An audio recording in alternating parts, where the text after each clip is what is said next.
में आप सभी का स्वागत है। आज की कक्षा में मैं ऐसी छोटी चीज़ लेके आई हूँ जिसका प्रयोग अक्सर बच्चे करते समय गलती करते हैं।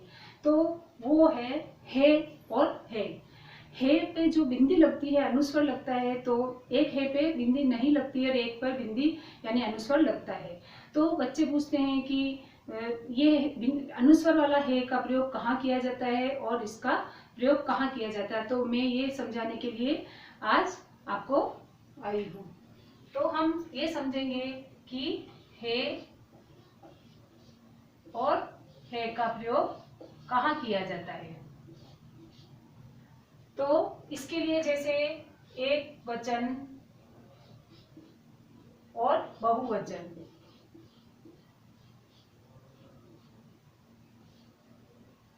अब इसमें एक वचन में जैसे हे का प्रयोग जो बिना बिंदी वाला जो हे होता है इसका प्रयोग एक वचन में किया जाता है और जो बिंदी वाला जो हे होता है इसका प्रयोग बहुवचन में किया जाता है। और जैसे रहा है, रहे हैं,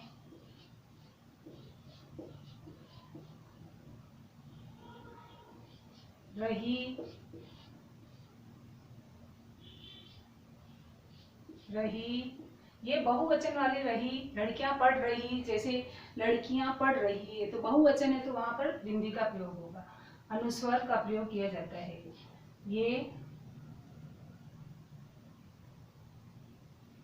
रहा और ये रहे।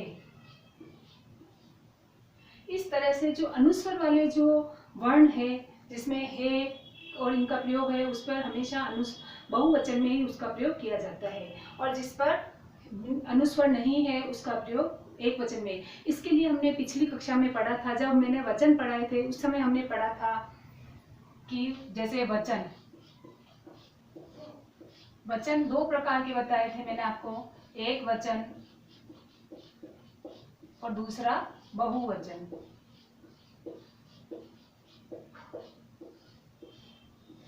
तो जो एक वचन में जैसे कमरा, तो मैंने आपको इसका बहुवचन बताया था कमरा। जैसे अंत में इसके इस शब्द के अंत में जो आकारांत शब्द का प्रयोग हो रहा है तो वहां पर जब उसका बहुवचन बनेगा तो ऊपर अनुस्वर नहीं आएगा। तो कमरा का कमरे, इसके ऊपर अनुस्वर नहीं आएगा। जैसे रात, भैया बहन मैंने आपको जब कक्षा में वचन वाली कक्षा में पढ़ाया था कि जब शब्द के अंत में अगर अकारांत शब्द है तो जब उसका बहुवचन बनेगा तो उसमें अनुस्वर का प्रयोग जरूर होगा। जैसे रात, ये अंत का अंतिम जो वर्ण है वो है अकारांत है तो इसका रात का होगा रातें, तो इसमें बिंदी यानी अनुस्वर का प्रयोग होगा। पुस्तक, तो इसमें भी अकारांत है तो पुस्तकें। तो इस तरह से हमने जब एक वचन और बहुवचन जब हमने पढ़े तो उसमें जब इन शब्दों का प्रयोग किया जाता है तो जो इन शब्दों का जहाँ प्रयोग होता है यानी एक वचन तो वहां पर हमेशा बिना अनुस्वर वाले हे का प्रयोग किया जाएगा और जहाँ पर बहुवचन है बहुवचन में वाक्य में हे पर हमेशा अनुस्वर होगा। जैसे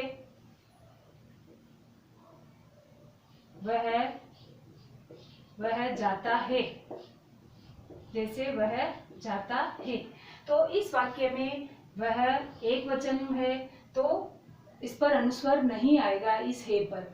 अब जैसे वे जाते हैं, वे जाते हैं, तो इस वाक्य में ये बहुवचन, यहाँ पर बहुवचन आ रहा है तो इसमें वे जाते हैं यानी कि इस हे पर अनुस्वर का प्रयोग किया जाएगा। तो इसी तरह से हम आगे और एग्जाम्पल देखते हैं।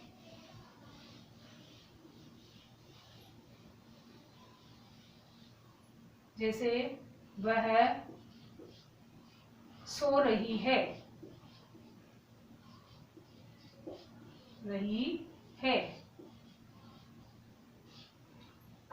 वाक्य में ये एक वचन, तो इसमें ये है पर विसर्ग अनुस्वर नहीं आएगा।